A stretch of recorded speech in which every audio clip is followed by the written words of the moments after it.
Alrighty, welcome to the School of Bitcoin. We've got a bit to go through today. So I've redone, I'll share my screen, redone our website just briefly, and with a focus on some of the stuff we've been talking about recently. So the big thing, obviously, is the my Prima Bitcoin curriculum. So that's the translation to English from the El Salvador Diploma that a lecturer's brought back to Australia, which is really cool. So I was having to read through it. So whenever you guys get a chance, have a squiz yourselves and see what you think. But it's quite good, and I think pretty well thought out. To make it sort of clear. So what I was thinking we do for the School of Bitcoin and for Digital Playhouse, and for probably on a roadmap. So I've done an open roadmap on GitHub. So I actually sent you an invite to that as well, Gordon, and a lecturer as well. So you can start filling out stuff in there that we want to just roadmap for the program.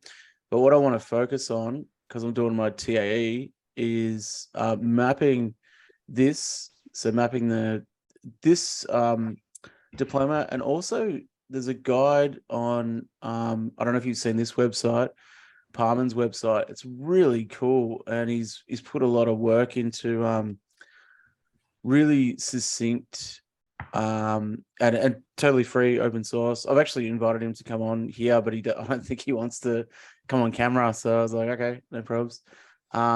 But everything he's doing is open source. So he's got all these like learning materials that we can go through, and from technical to not so technical. And yeah, it's really quite dense, like the work he's put into it. So I was thinking between his content and the content from the diploma, we could actually map that to Australian standards. So that's what I'm learning at the moment on how to do that. And I think between me doing my TAE, and I know, Gordon, you've just recently completed your applied your advanced diploma in applied blockchain, which is this one here. What was that guy's name? Carmen, was it? Carmen, yeah. I'll send you the link to his website. Really interesting character. He's quite funny on Twitter as well. But yeah, didn't want to come on the Zoom, so that's all cool. I was like, yeah, no probs. But yeah, I was just reading through his stuff, and it's really well thought out.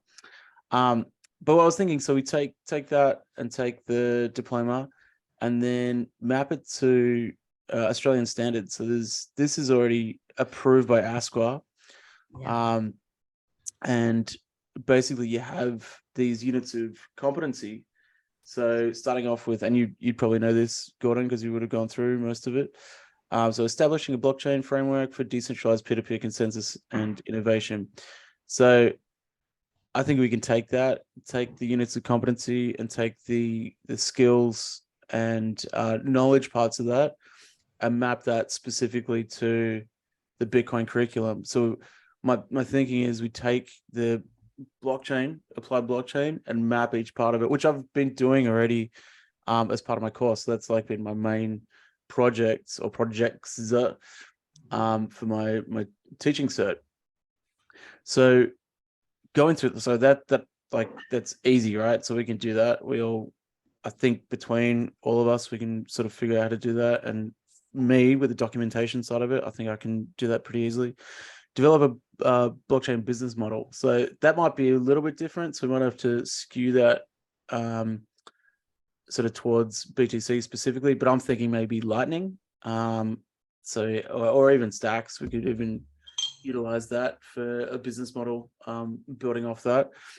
Develop a blockchain network functional requirement specification. So I think, again, we could bring all that back to the white paper, even the Lightning white paper as well, and skill sets off that.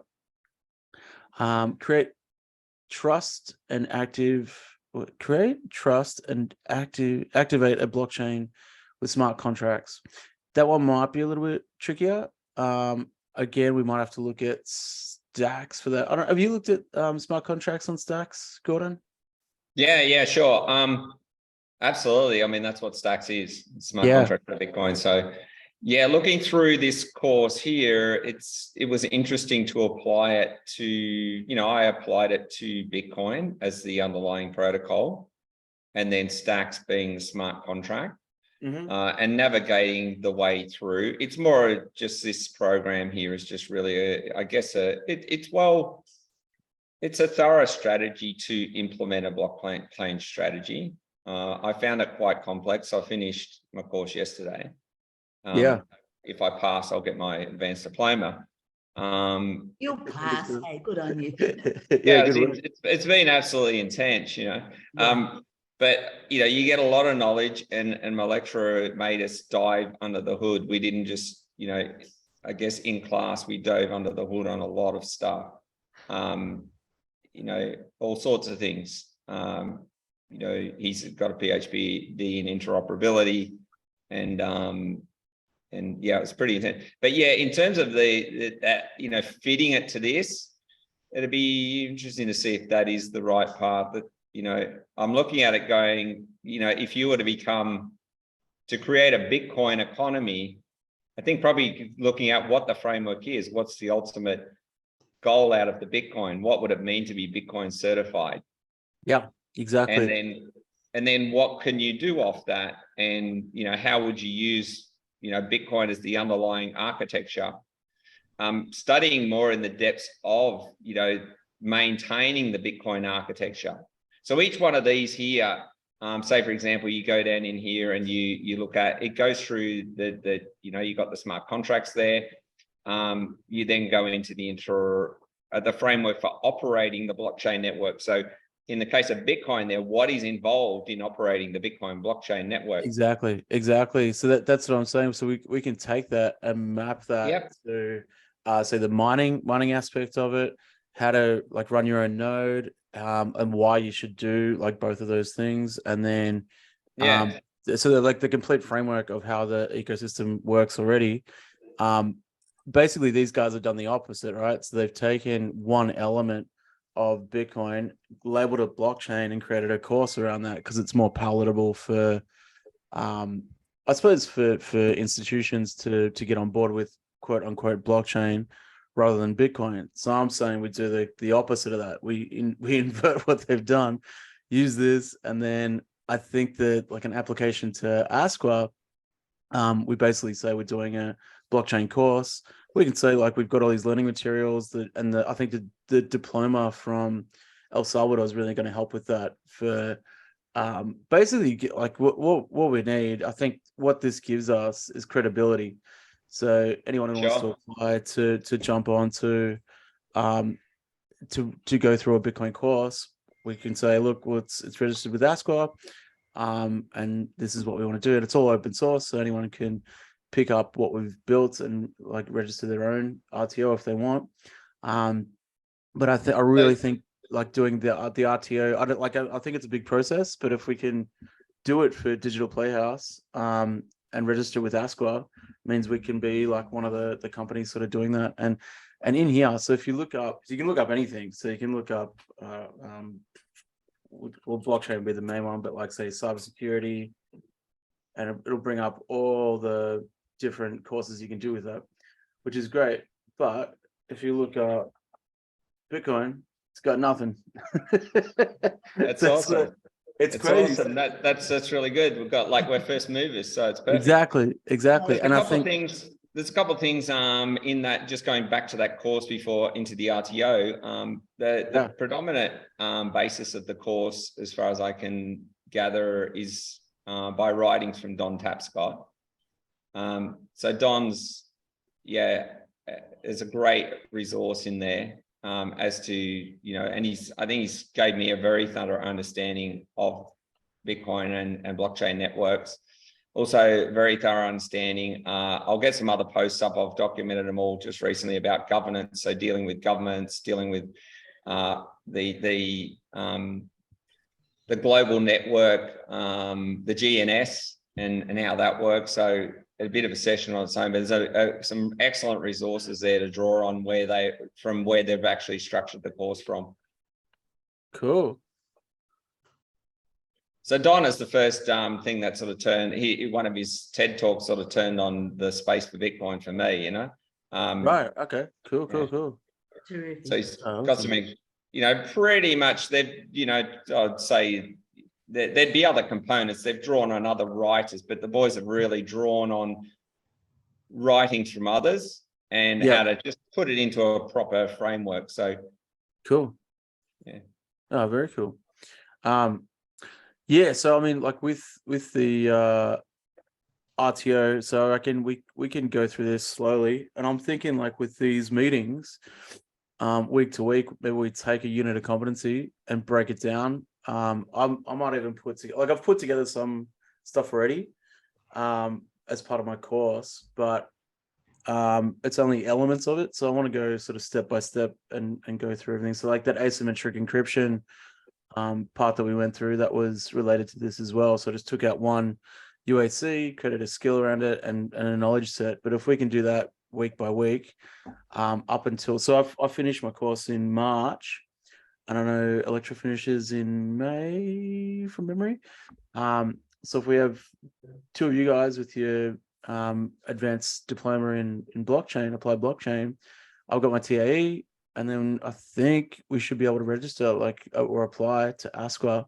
So we can do all the work beforehand and then set a deadline as say May potentially. And that gives us time to sort of work through these as a group. And then also we can go sort of at the end of that, one, we can do our application to apply, but we could also probably do an intake as well, I was thinking. So on the website, do like maybe a countdown.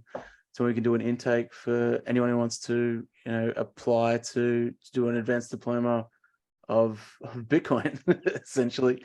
I don't In know your if course, Kieran, is your course that you're doing at TAFE to develop a program to qualify for the to teach.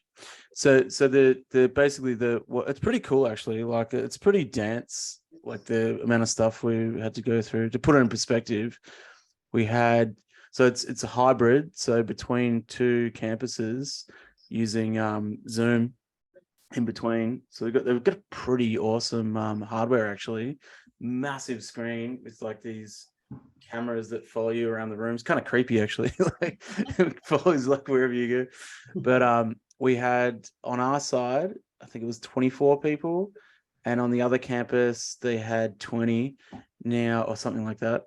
Now it's down to 4 on the other campus and I think 8 on our side. So there's a big drop off of, like I think documentation wise it kind of scared a lot of people off, and they've basically what they had, as far as we've been told anyway, was it used to be quite easy to get your TAE. So basically it was like a quick sort of short course, run through a few things and away you go. Ask was, I think, changed that specifically because they had these RTOs spin up and people were doing all sorts of courses and then like not qualified for anything at the end of it.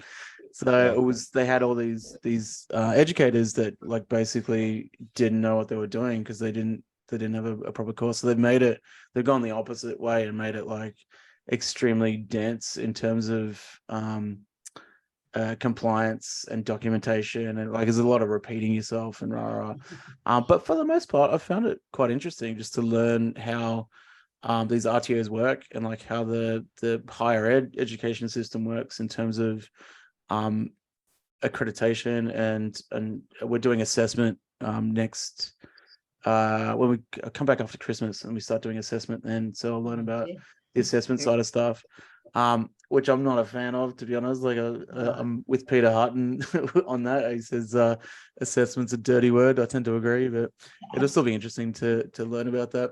Yeah, that's been one of the challenges that I found in this course. So we did when we did the learner guide, we then had a questionnaire about the learner guide. Then had to do a report about what was in the learner guide. Then we had to apply it to, in real terms. Yeah. and document the minutes and who was at the meeting and who all the participants were all along the way.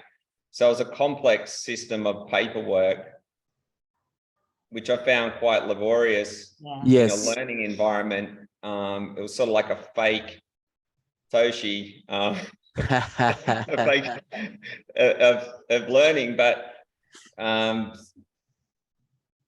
yeah, it was so, and then you had to have it peer reviewed, and then so you'd have plan A and then plan B after it was peer reviewed. So it was quite a process of paperwork, and took a bit of skill in just that alone. It was probably just rather than.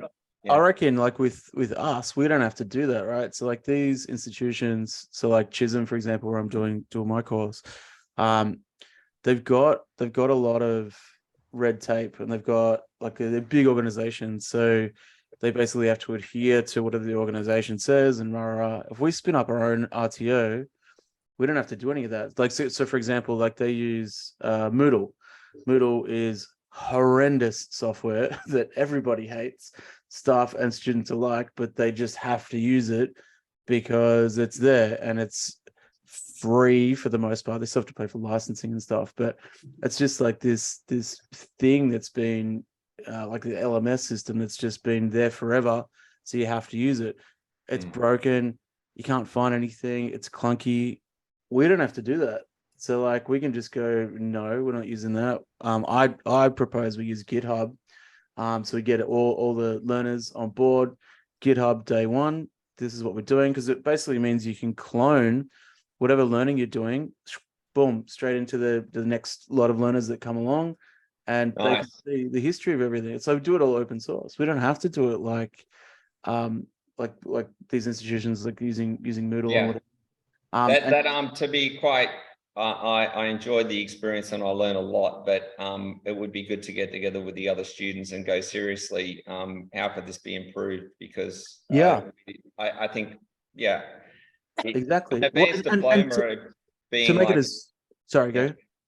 Yeah, I'm not enough experience. I've done a business degree, and I've done this. I've done a real estate course, but I'm not familiar with other environments. But I didn't think it was the best method at all. Yeah. Well, that's it, and it's not like, it should be fun, right? So like that's the key element. So I think like laborious, not fun. That's correct. No, it's not. And I think like in terms of assessment, we can do that like through PBL, so through project-based learning. So we can have each of these mapped to a real world application on the Bitcoin blockchain and go, cool, all right, you understood that. And we can do assessment like that. So like even with the cybersecurity grads I had the week before, for the asymmetric encryption unit of competency, I just use Padlet. And like the same we went through a couple of weeks ago, it did the same mechanism, and then went through actually analyzing the transactions on the blockchain using what was the block explorer? It's a really good one. Not blockchain.com. Anyway, another one. And just looking at like how the transactions interact with each other, and you could see, like, you can assess that by them actually participating in a fun activity that we're doing together. So we can do that across the board. We don't have to have like mountains of documentation to fill out. I think having an open space for communication is important. So that's what I'm thinking. GitHub and assessment. Proof of work. Yeah, proof of work, and with assessment, it has to be authentic assessment, not just trying to get the best scores or the answers the teachers or the tests want you to give, but that show understanding. Yes. And there are some great quotes about that. I think Yong Zhao has a few, but I'll probably have marked them up. But something like count only what counts, or measure what matters, those sorts of things. Because too often it's trying to prove that, you've listened to what the teacher said all year or whatever, or you've read the textbook, or you've answered all the questions in the way that's expected to answer to get the marks, instead of showing understanding and application and transfer. And that, that's more what you want than just, you can get a good mark, but can you ever use this in real life? Exactly. And I would argue like no metrics at all. Like why are we putting numbers on learners' heads? We can Right. assess without that, right? I'm so with you silly. there, boy, oh boy. Yeah. Qualitative, not quantitative assessment. Yes, exactly right. Karen, did I tell you I got to speak to Sagata Mitra? No. Yeah, so we had Peter Hutton put on an event. God, when was it? It's before COVID, before I got COVID brain.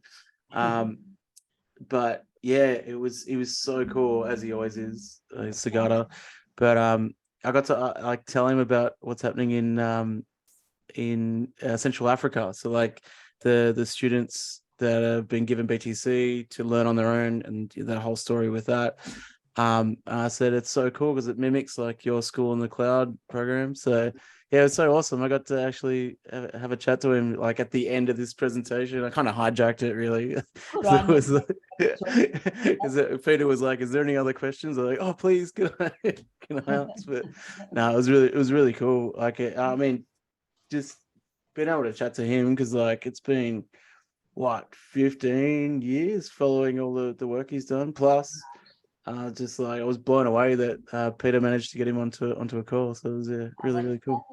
Fantastic. Kieran, back to the RTO, what's the purpose of being involved with an RTO? And Karen and I were talking earlier about, are we just joining the incumbents? And so Good point. 2 questions. What's the purpose and why should we be joining them versus complying to their rule, the mainstream rule versus just being disruptors? Yeah, no, I know. I definitely hear that. I think that And if Karen's got any questions. yeah. I think one, this has already been approved, right? So like the blockchain applied blockchain advanced diploma, it's already there. So the hard work's there, it's been mapped out. We just have to map to that with what we want to teach. So spinning up our own RTO, we don't necessarily have to comply with all of that. It's basically like these are the paths that we're following, and this is what we want to do for a Bitcoin course. Why you do that? Because like I was saying before, anyone that's coming on here and wants to do a course and they go, oh, I want to learn about Bitcoin. All right, let's see. Oh shit, there's nothing. If we can have our RTO on there, we can help a lot of people that wouldn't know where else to go, right? So like for most people, they're going to look at sort of training.gov or there's other search engines that talk to this as well for educational institutions. But it means if we can do it and do it properly, it means that any other educational institution in Australia, so whether that's Chisholm or Swinburne or whatever it is, can go, cool, oh, there's a course that's been done, we can actually build on that as well. So it means it's not just for us, it means it's going to help a lot of other people in the education space as well. Does that kind of make sense?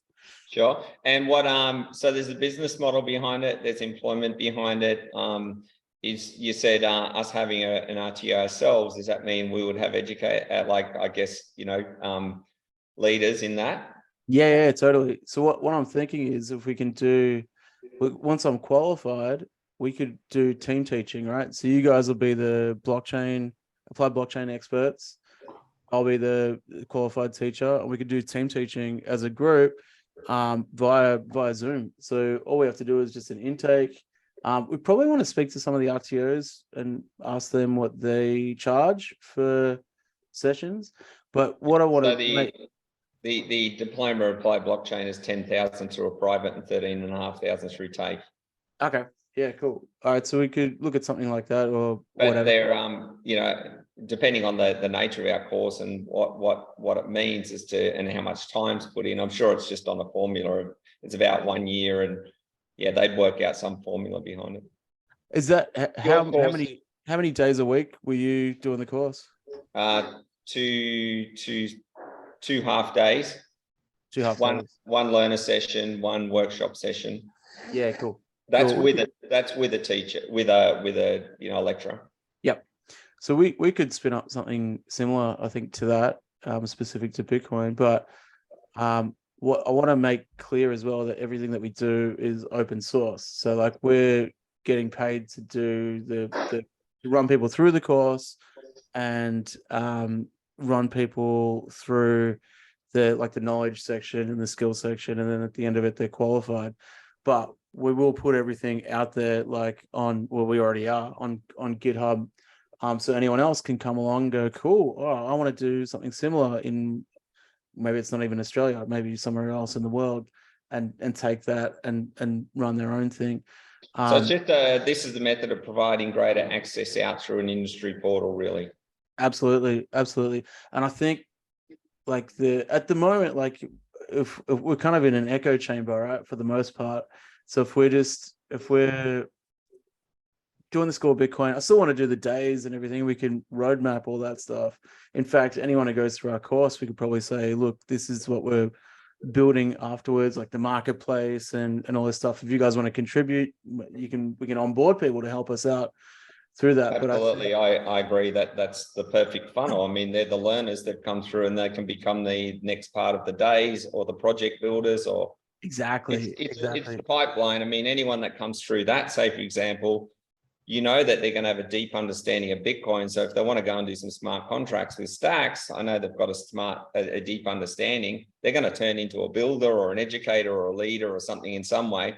Or if they go off into the Lightning Network, they're going to have a solid foundation for that. Yeah. So I think it's good. It's a good, solid career pathway in Bitcoin. Yeah. Exactly. Just Karen, have you got some questions about, like, you've got experience in the vet sector? Yeah, that was kind of in my old life. So, and it was in aviation, so it was heavily regulated. So it was very slow and bureaucratic and so much red tape. So I'm a little bit anti. Yes. But I know this is different because I know that the intentions are different. It's like the passion's here and you are clearly open to doing things differently, and just keeping like that rapid pace, I think is good. But also, I wonder if it's worth looking at a Cert 4 as well, because then it could be offered to the students in the high school, and then it could be a pathway into the diploma as well. And it could be easy to, like for you to pull out some units of competency that might meet a Cert 4 level. Yes. Yeah. It's a very good point. My view is that anyone that had done the advanced diploma, if they didn't have a deep understanding or a fairly deep understanding of Bitcoin, they would, or blockchains, whatever it be, or DLT, whatever type of hashing mechanism, whatever, they would have struggled. I imagine that a lot of the people that have come into just the standard diploma have just only simply bought a bit of crypto and still have it on an exchange. And they're just excited about it all. Yeah. And they're a teacher or a miner or something, and they think, wow, I want a job in this space. But then they dive in, and the reality, same again, that the drop-off rate would be huge. Particularly, it'd be really interesting to see the stat where the course had been offered for free this year, how many actually went through. Because I think that they didn't have that fundamental understanding. So my view is that before you even started the Diploma of Applied Blockchain, or the advanced diploma, you should have a Cert 1, 2, 3, 4 in Bitcoin. Yeah, that's a really good point, actually. Good thinking, Karen. Yeah, It breaks it down into simple. A Cert 1, what would that mean? A Cert 2, what would that mean? A Cert 3. And by the end of it, you're going to become an expert in having a major contribution to the blockchain system or Bitcoin system. I like that. I wonder like how we could map that to what's here? So if let's look up blockchain. Because pretty much that's what we're doing here every day in terms of onboarding someone. You're starting from zero. Yes, exactly. And the only thing that they've done is bought something on an exchange and maybe staked it on an exchange and maybe bought an NFT, but very unlikely. And probably not ever transferred it, some Bitcoin to anyone or a wallet even. That would be like the 14% of Australians. It's probably like, I'd be surprised. I'd be interested to know how many have actually done anything with their crypto. And I just, with the Cert 4 as well, I think for a trade, I think Cert 4 and a trade level kind of matches. So I guess you'd have to look at what the outcome of what skills would a Cert 4 give you? Yeah. real world kind of thing Sure. to do. You know what I mean? Like, yeah. Definitely. Oh, that's definitely worth exploring. In terms of we've applied to work with a school here in the VET system. I think I got it on the list there today. So it would be relevant as to, well, what do we need to be able to provide to be able to participate with them, because that's the program they're rolling out at the school, you know? Yeah, actually, I saw Chisholm had a was it multimedia? It's a course I was looking at the other day that one of my friends, his son's like not engaged in high school. He's going into year 12 next year. I was like, well, why don't you get him to, like, he's really artistic and they've got him like all this like cutting edge equipment to make artwork at home. One, I was thinking, well, he should be doing NFTs for starters. But two, like there's so much you can do in terms of like still being in high school and being at TAFE in year 12 specific to multimedia. So maybe we like mimic something like that. Yeah, I think it's a fantastic idea. I think it's like, I haven't seen it myself either, like at SAE, there's students, so that's a different RTO to TAFE. SAE is for if you're familiar with them in the music and arts and entertainment industry. They do have students that are participating, for example, in Ocean Floor, the music project. It's an NFT and metaverse music project. They're participating as interns, which I have a question about for you guys, as to what is an intern. They're participating and doing stuff, but from their creative side. But I don't see anywhere that's got any courses yet in regard, in this space at SAE or at TAFE for NFTs, for smart contracts, for Bitcoin specific. So I think it's a very, it's a pretty open canvas there. Yeah. Well, I think we should probably look at, we probably have to nail down like precisely what we want to build and a time frame for it, right? So in my mind, I was thinking initially we take what's there because it's kind of the path of least resistance. Look at doing that diploma that you've already done and building on that for Bitcoin specifically. Maybe we do that first, have an intake for that. Even if we get, 5 people, doesn't matter. Do an intake for that, do it as succinctly as we can. And then maybe we do cert 4, cert 3, cert 2, cert 1, like after that. So once we have that clear in our heads and how to do it, then maybe we sort of approach high schools and work with students in that capacity afterwards. Because I was just thinking, it'll take time. It will. So I'm thinking if we set give ourselves a time frame. So I'm thinking May, if that's give us a nod if that was the correct time frame for you, Electra, if you're there. You don't have to say anything. But I was thinking, whenever Electra finishes that, then we've got 2 qualified people who've done the blockchain course. I'll be qualified in March for TAE, assuming I pass everything. And then we can, sort of go from there.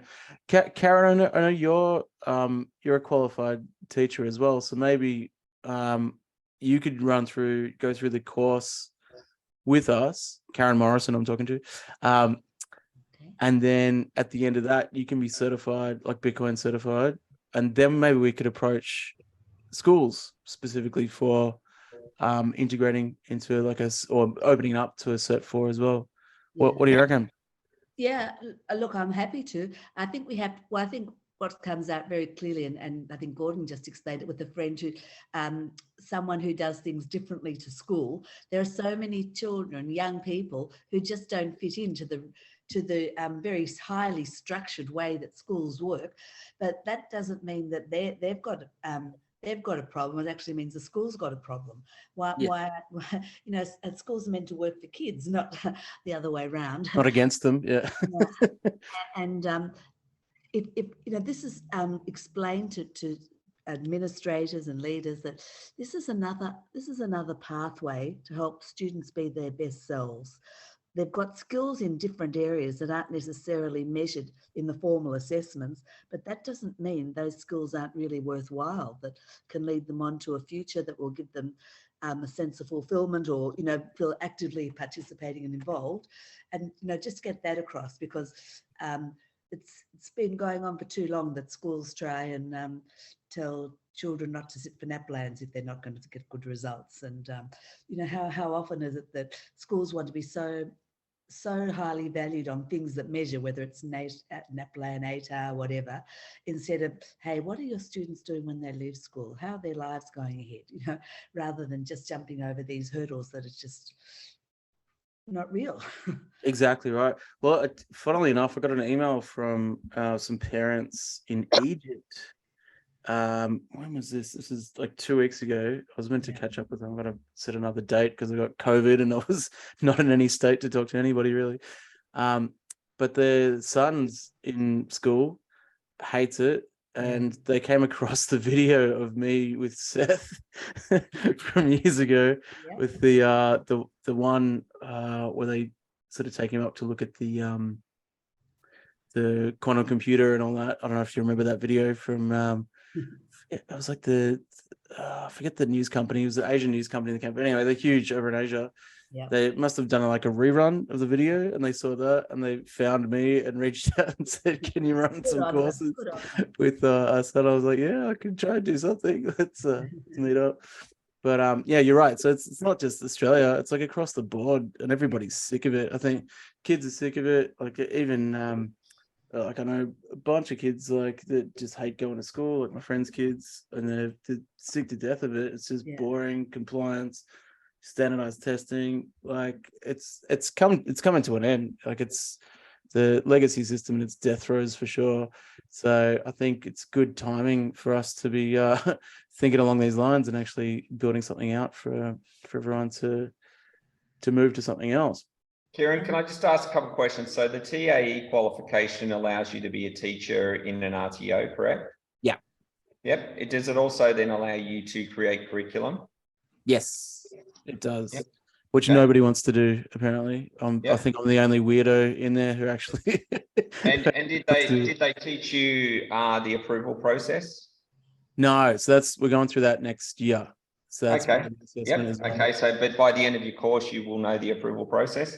Supposedly, yeah. Okay, sure. And then the audit, the compliance with the TAFE one that I'm doing at the moment, we're under the scrutiny of the auditor all the time. There's someone in there checking everything constantly.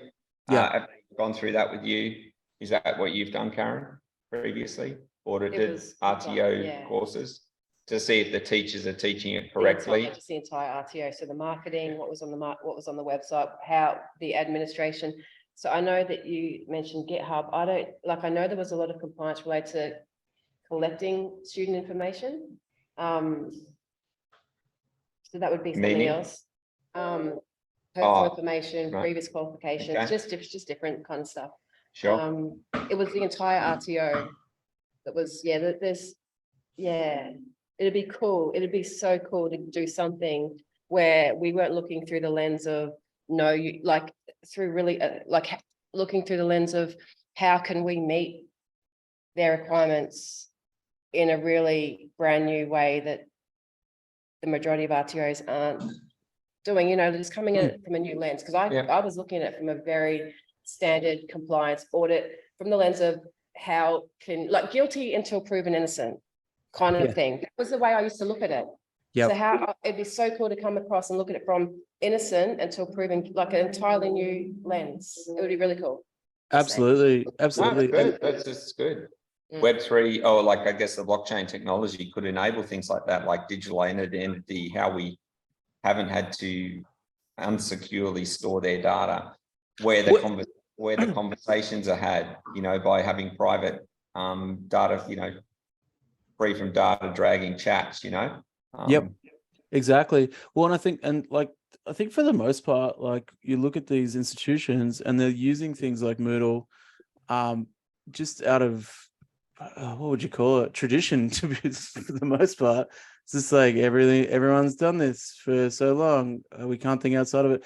So much so, I was talking to one of the blokes that runs some of the cybersecurity classes at Chisholm. I was like, why don't you just use GitHub for everything? That's what I've been doing as like for my TE, rah, rah. He's like, yeah, I've tried to push that. I would love to do that. It just makes it so easy. You can have all documentation and everything. Boom, copy for the next year. You just fork it off. Students can reply to that. You know, run through, everything's like transparent, open source. Boom, it's all there. So I think it's like they're just so hamstrung by these clunky institutions that they kind of don't want to think. There's people that have been there forever as well. They don't want to think outside the box. So if we're doing our own RTO, we don't have to do that. So we can do it with we can do it with the with GitHub. Okay, sounds Absolutely. good. Let's make the change, implement all the things which don't work. Yep. And I think we got to get all you guys upskilled on GitHub as well, because it's such a powerful tool. Yeah, I have to do that course, the GitHub course. I sort Can of you put a link to registered it, Gordon? Because I'm collecting GitHubs like crazy, and I'm seeing how it works. I really want to make GitHubs. It looks so cool. I get it. Yeah, it's the way to go. Open source everything. I love it. Well, why don't we make that part of the like the curriculum, so we can just map it to something that's already there. So like at the start, establish a blockchain framework for decentralized peer-to-peer consensus and innovation. So that's like off the bat, we can start integrating GitHub for that. So we're in School of Bitcoin curriculum DAO, or? Sorry, I was just looking at the training.gov.au, but yes, I actually sent you an invite to GitHub for the roadmap. So yeah, I'm just trying to find it. Sorry. Literally with that, you can just click it, open it, and start writing into. Actually, I'll bring it up. Karen, just that skills.github, you did post us the course once before, which I enrolled in. Is that the course? Oh, let's have a look. So is everything on the School of Bitcoin GitHub? I'm just putting a link into it. Actually, it's probably on the School of Bitcoin how to do the GitHub course. So we'll go back to our real reference. I just have I the right link there? That's where we would find everything, right? Sorry. Here we go. This is the one that I got way back. I found the link here, Electra. This is the one that we talked about previous, lab.github. Oh, okay. Actually, that's not working. I'll have another look. So then back to the link I just posted, github.com/the School of Bitcoin. That's where the site's actually hosted. So then we've got another one called curriculum. So that's why I've done the roadmap. I must have that one. Which is a bit confusing. We don't really need to, but whatever. So on the website here, if you click on Open Roadmap, it'll pop this window up. And I've just started typing stuff in here, but literally all you have to do is edit and start typing. So virtual learning space, posted. Electra, the GitHub, the lab.github is not there anymore. So okay. So just going back, so School of Bitcoin curriculum. Oh, okay. So that's a new GitHub that you've got here. There we go. In GitHub itself, I've just posted the one GitHub Hub Learning Lab, and there's a set of plan there. So it looks like that's the one. Thanks, Gordon. Awesome. Right. But it's quite like Markdown's pretty simple to use. Literally, you just go edit. I'm just trying to get to that. I'm just trying to find that. Oh, this page. So if you go to the website, it's just down the bottom here. So open roadmap. Thank you. Roadmap. And yeah, literally you just start editing, type it in, and then once you finish, you can do an update. So you can write what you've done. So Mozilla hubs update, whatever, and then commit changes, and it puts it in there. When probably the first thing you need to know is just at the end of every sentence do in brackets BR, brings it to a new line, and that's pretty much it. Like, I mean, there's a lot more you can do, obviously, but to get started, I reckon we start writing out the roadmap.md and just like we could probably do dates as well. So like when we want to actually do this. Right. We could put in the like Karen's idea of doing the Cert 4 as well. So maybe we could put a ETA on that. and yeah, just start collaborating in there, and then it's all transparent, open source. I was looking at Notion, Electra, and I think it's good, but one, you got to pay for it. We have. And I was like, oh, I can spin up like an account that we can all share. And I was just thinking about it. I'm like, no, why are we doing this? Like, GitHub's open. We can actually push this out to IPFS as well. So like you can actually link GitHub. But are they the same thing? Like, Yeah.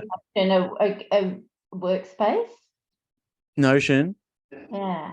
It is, but it's not open, and you can't really collaborate the same way. So you can't fork it, right? So we couldn't go, here's our roadmap. Anyone else that wants to complete So this? Notion's more for internal sort of organization, isn't it? It is. But even then, I don't like. I think it's something they're talking about in Stacks. You know, Stacks is open source. Like everything's open source, including the running of the chapters, including there's no real secret in there. So it's like, it's interesting. Yeah, I'd like to look at how to set up the Stacks Australia in here to get the roadmap in there and build that out with the community. Absolutely. Well, we could do one. Do you want to do one now, Gordon? If you jump in, I can run you through it. Yeah, I think probably I'm going to have a chat on with Electric because I've got the Notion and a few things, but just, yeah. But do you want to share your screen and I'll walk you through making a new .md? Sure. May as well while we're here. Just let me have a look.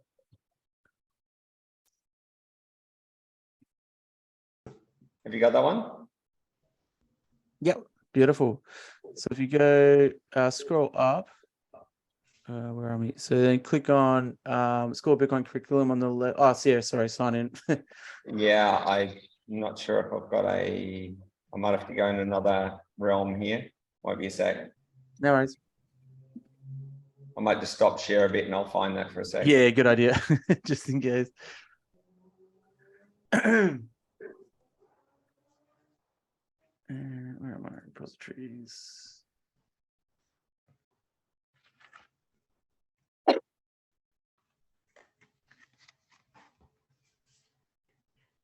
Actually, we should do it. You know, we should keep it consistent and do it from the School of Bitcoin GitHub and share it out to all of us so it's in the same spots instead of doing the inverse of that. Okay. Leave it now. I'll spin one up for Stacks. Yeah, sure. I'll share it out and then we can go through next week on how to actually fill that out. I think that's probably the way to go. Yeah, and I think if we're using GitHub, it's like losing Notion. You've got to do a course in it to pretty much learn how to use it properly. Yeah. It's I'll dive into that this week. I've got nothing to do. My tape's finished. We'll do GitHub. Do GitHub. I reckon that's the way to go. Let's become GitHub experts. Yeah, and the advantage of that, like I was saying, is one, anyone can sort of take what we're working on and go, it's like, say we all disappear and we're, had enough of it. Anyone can fork that and continue it. If we're doing it in Notion or like any of these other platforms that are sort of owned by someone else, you can't really do that. And also, it means that you can actually push it out to IPFS. So because it's all open and the APIs are really easy to talk to, there's like things like Fleek where you can just take your whole repo and push it out to GitLab or IPFS. So it's all backed up and people can fork it on those platforms as well. So it's definitely. I really like this. I got a new little program that I'm working on, which we'll put in a grant for, by the way. We've lodged an application for a grant and I called it Game Changers. So it's around gaming and how to, for kids making healthy choices in gaming, their money, valuing their time, all sorts of things, But it's like, I posted up into Twitter there, and there's probably another 20 communities around that are doing the same thing as me. And all we're doing is gathering a few tools together, like Unity, Blender, NFTs, Gamma, Stacks, Bitcoin. We're all sort of in the same space. Anyone could grab my content, my course, and just start it in their own school or in their own whatever. So I think it's a really good thing to do. For sure. And I was thinking as well, like with on that note, with the marketplace idea, so marketplace.theschoolofbitcoin, I've kind of axed that for now because I think with open course, which we mentioned before, that Andy from Amber's actually building out, that'll be the place to do it. So I think getting him onto one of these chats, like when we're up to that point, but I reckon we roadmap that for now, because he's still at a point where he's sort of building his other what does he have? I think the 3 more points that he has to finish, like in terms of development. So once he's got to a point where we can actually start using it, I think we jump onto that and get him. Yeah, Kieran, this is really awesome. Getting a roadmap going here. It's like it was thinking about things here. It's about getting the people that want to participate in now. Because we've got one project to work on. So we've done a heap of cool stuff, but it's really great that we can focus on one thing, and that is getting our curriculum sorted, that can be certified, that can be then used for a purpose on. So pretty excited about this next move. Yeah, it's going to be awesome. So what I'll do, during this week, I'll start mapping out stuff from, I think, Carmen's site and from the Diploma to one of these units of competency. And then we can, start going through that together and pick it apart and make it as good as we can. And I think, like, because you guys have gone through the course as well, you'll kind of have a bit of an understanding of where, like, what they've done and what we can improve on as well. So maybe next week we'll kick on with that. Yeah, and there'll be some purpose, real purpose behind some, hopefully having some people come back. I was going to email Dr. Jill again. Or we should. How you going?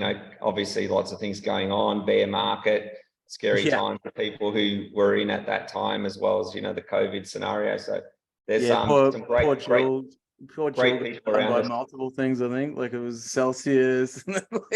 she didn't have a good run, that's for sure. No, it's tough, and this is an important time too. Everyone's given a lot of airtime to the problem. And, I think we do need to turn into our communities and go, hey, speak up. Are you affected? Like, what does that mean for you? Are you okay? Yes. Financially you're okay. And then mentally, it's okay. We're all here. It's all a big test net. Maybe you didn't understand that before. You can get wrecked. It hurts. Yeah. Yeah, absolutely. Absolutely. That'd be a good point for us all to reach out to some people in the School of Bitcoin here this week and go, hey, what's up? How you going? We're moving forward. We're still here building. We've got some goals here now. There's actually some employment at the end. If you are in the space, you can become if we are going into the RTO space, there's work to be done. There's jobs there. Christmas catch up. What was that? It's the end of the year, coming up to Christmas. Yeah, it's a great time to reach out. Hey, Gordon, you're wearing the Hope House t-shirt. Oh, yeah, sure. Is that from El Salvador as well? BitcoinVET Hope House. It's so it's cool. like a little playhouse. Awesome. Oh, is it? Yeah, cool. Look at that. Very cool. Wow. That's Hope so House. cool. Love it. Yeah. I'm really looking forward to hearing. I'll cover it next week. Looking forward to it too. Recovering from my adventures, the consequences of them. I love the hat as well. Very cool. Fantastic. Oh, yeah, Kieran, is there one going your way? Yeah, I haven't made it to the post office yet. Looking forward to it. That's awesome. All right, well, we might leave it there then, guys. And I'm on my way in, Gordon, so I'll see you soon. Oh, yeah, awesome, Kieran. I am meeting with a lecturer from Griffith University. They want to do some sort of collaboration with us, joint venture. I don't know what that is. Cool. Might need some help on that. Yeah. We've got some work to do. A lecturer and I have been in the background doing a lot to do with the stacks targets. We've got our stacks contract there. I'll just need to get you guys to jump in and have a read of that with me before we sign off on that, see what's required there. And also just if everyone's interested, be interested in, doesn't have to be big, could be small, can be whatever we want it to be. But putting on a Bitcoin conference in Agnes Water in May, June. Oh yeah. I'm definitely down for that. That sounds awesome. End of May, June. I sort of thought like 4 days. It doesn't mean to say it has to be 4 days full, but having the opportunity for people to come, they're going to come for 4 days because they're going to have a bit of a holiday, because it takes 2 days to travel in and out of here. And we've got some pretty cool things we could do. I think make it really funky, like cool I think stuff. 4 days is a great idea. We could have a Bitcoin hackathon. We can be running a few different things that people might be interested in. And we we could potentially launch our official course then. That could be our launch as well. Yeah. That's our 5-year anniversary of being a Bitcoin town. The only thing is we'll need to look at improved Bitcoin payment systems, because the travel by the living room Satoshi one around town, it's a little bit complex. I'm on it. Gordon, Business, we're yeah, on it. I knew you would be. What? Businesses, What's wrong with Liberty Satoshi? It's not really designed commercially. I've been looking at it. There's been a lot of development, and there are some really good. Talking with some good startups and in El Salvador that have been building like commercial use grade wallets, Right. and business. You know, but you know that we might talk about this another time. But yeah, and it's really important that, you know, because the travel by bit that was used 5 years ago, that technology is now sort of obsolete. So my idea is to, you know, start getting in front of the businesses in the new year around here, and it's just sort of the topic I'm concentrating on next year is business solutions. So it's really important, Gordon says, that, you know, businesses around here, if they're going to take Bitcoin payments, that they're using the right tools for it. yeah, absolutely. And for me, on the onboarding businesses side of thing, it's just the compliance. You know, it's not something that living room Satoshis or travel by bit are doing. No, anymore. you can't extract your data into any kind of financial system. It's cool, and some of our businesses still got it here.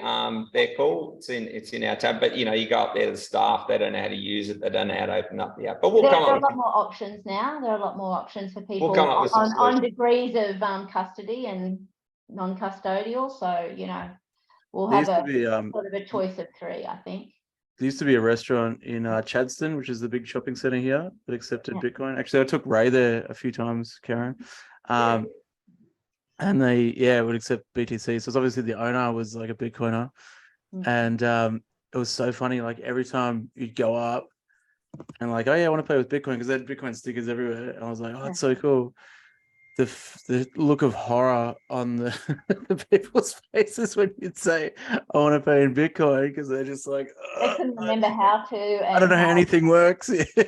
Yeah, it should be really, really simple. And that's the kind of the solutions that my group accountants on chain are focused on as well. So this is what we're working on.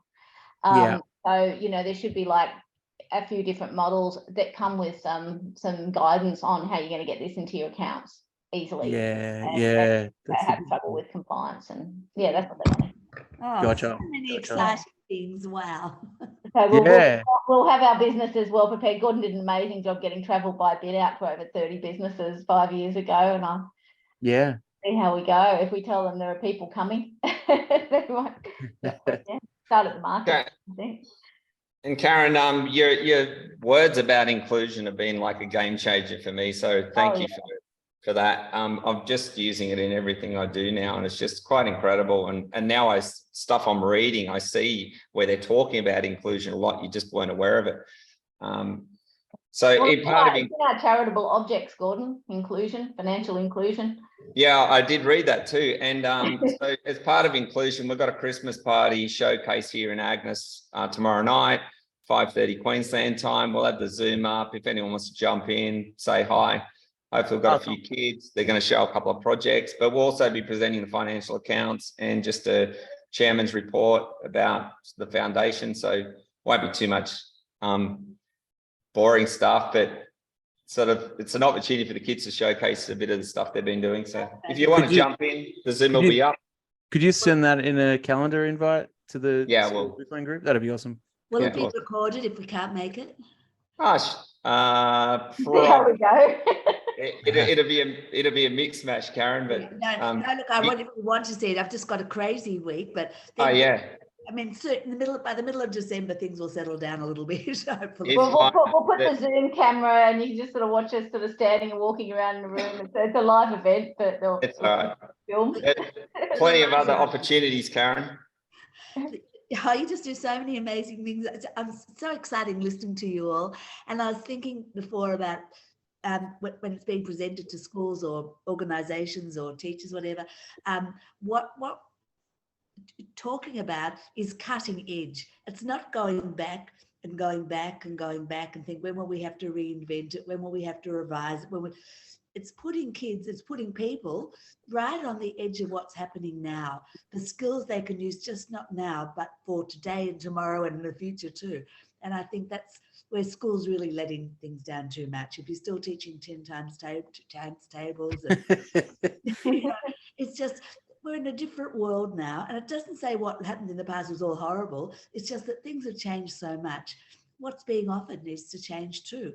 And what all you've been talking about today is, hey, this is where we're at now. The world's at now.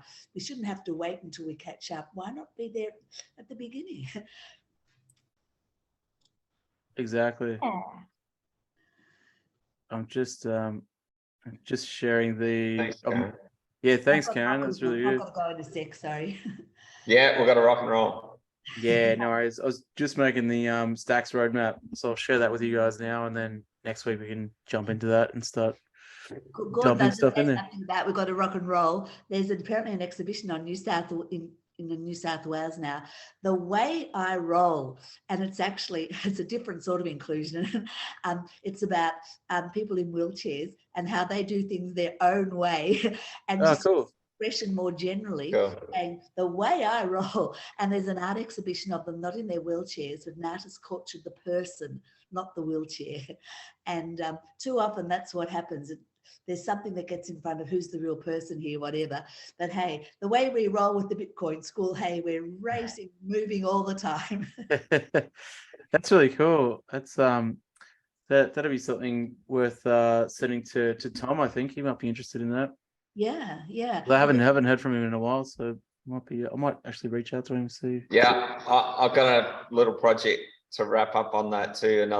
Some boys in South Australia, and I want to really encourage them to move it along. It's called the Confidence Room, and it's for musicians that have sort of like, you know, don't have the confidence. Is young people to give them the confidence to get up on stage. I thought it's an awesome name. They've done their first event. Terrific. I want to try and get them into an NFT project with us on it. Fabulous. Awesome. Oh, so See you good. soon, Gordon. I'm going to Digital Playhouse. Bye, everyone. Bye. Bye. Bye. Bye. See you. I'll send this through. All right. Well, thanks for coming, Karen, to our Karen here today. Really appreciate. She's got yeah, great input. young Thanks. family, and Karen's always turning up. I think we're going to mint some NFTs tonight, aren't we? Yeah. We're minting NFTs tonight for Karen. Cool. Good on you. It'll be up on Gamma. So Awesome. you probably have to roll a reefer to sort of get into the groove, you know? Beautiful. See you. Bye. We'll share it with you. Awesome. Have All right, fun, guys. everyone. Thanks for your I'll, time. Chat later. Bye. Adios.